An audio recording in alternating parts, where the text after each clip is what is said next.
Shoutout sa mga solid nating ka-teammate na sila Romeo Conchada, Ronald Berbosidad, Lionel Buelta, JJ Sibum, and Junmar Abobo. Dalawang bagong pinapirma na ng kontrata ng Barangay Ginebra magsasanib puwersa sa Ginebra at grabe yung experience na maidaragdag nila ngayong magkasama na sila sa iisang koponan at dito nga iyon sa Barangay Ginebra. Dating magkalaban ngayon magkakampi na, kaya wag na nga nating patagalin patara at atin ang talakayin agad yan. Eto na nga, sa hinaba-haba ng rumors at talakayan, talagang sa Ginebra pa rin ang bagsak niya. Matatanda ang ginamit ni Maverick Ahamnisi ang kanyang pagiging unrestricted free agent na kung saan malaya siyang makakapili ng koponan at ngayon napagdesisyonan niyang tanggapin ang offer ng Barangay Ginebra sa kanya na 3-year deal.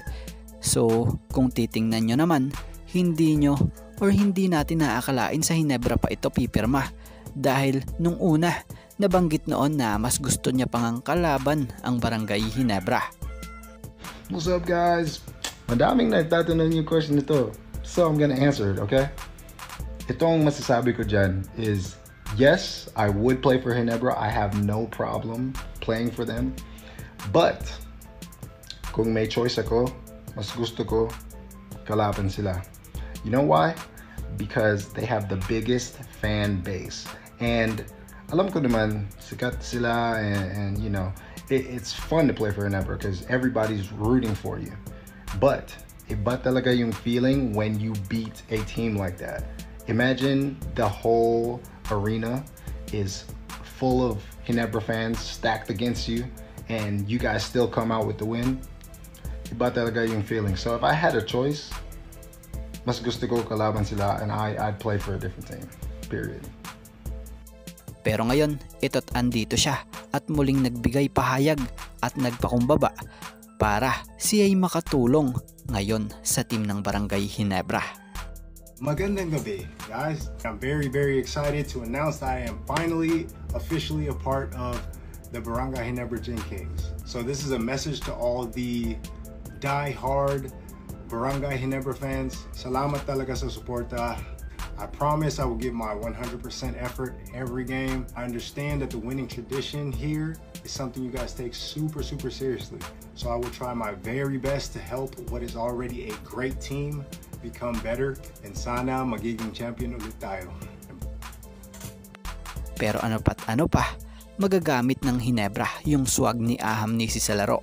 So may offensive guard na nga muli ang Ginebra na pifit sa sistema nitong si Coach Tim Cone. At iyon ang namiss ng Ginebra since nang nabakante yung posisyon ni Tenorio noon. Pero ngayon, bukod sa pagdating ni Ahamnisi sa Ginebra, bumalik na rin si Tenorio. Kung matatandaan nyo, may plano si Coach Tim para rito, lalo pat ngayot na nasa kampo na ng Ginebra. Etong si Maverick Ahamnisi. So ibabalik ni Coach Tim ang 3-guard combo, yung Scotty, Pringle, and Ahamnisi. Pero syempre, kailangan aralin mabuti ni Maverick Ahamnisi ang sistema na meron si Coach Tim Cone. So bukod kay Maverick Ahamnisi na pinapirma at binigyan ng kontrata, so isa pa nga po ang Ginebra high flyer na si Jamie Malonzo ang nakatanggap ng bagong kontrata na 2-year deal. Ngayon, nakapirma na muli sa Ginebra itong si Jamie. Mukhang makakakita tayo sa Ginebra ng magagandang dakdakan sa team at lalo pat meron ding malulupit na 3 points na pangungunahan nila Maverick Ahamnisi and Jamie Malonzo.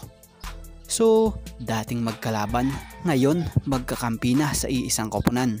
So ngayon base sa nakita nating ilang posts or inilabas pa na photo, mukhang fully healed na nga po itong si Jamie Malonzo matapos ang natamo noong injury sa FIBA World Cup dahil sa nakapag-practice na nga po ito sa Amerika in full blast. Kaya naman napakagandang balita ito para sa koponan ng Barangay Ginebra San Miguel dahil halos kumpleto na nga ang mga players nila at wala nang mga injury pa bukod kay Jeremiah na magpahanggang ngayon ay patuloy na nagpapagaling na rin naman. So ito nga lang po muna mga ka-teammate ang ating sports pasada, and thank you for watching guys, and God bless everyone.